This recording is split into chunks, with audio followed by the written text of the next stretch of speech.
Alright, I don't know how good this is going to work. I just took the inspection cover off.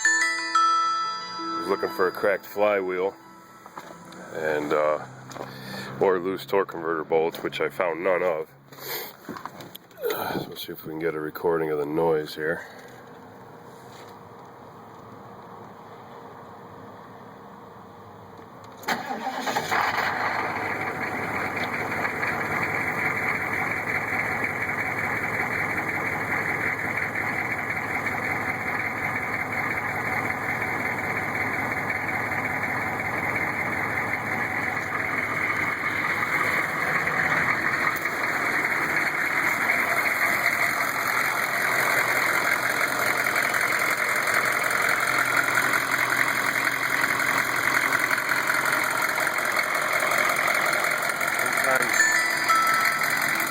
Sometimes it doesn't sound too bad.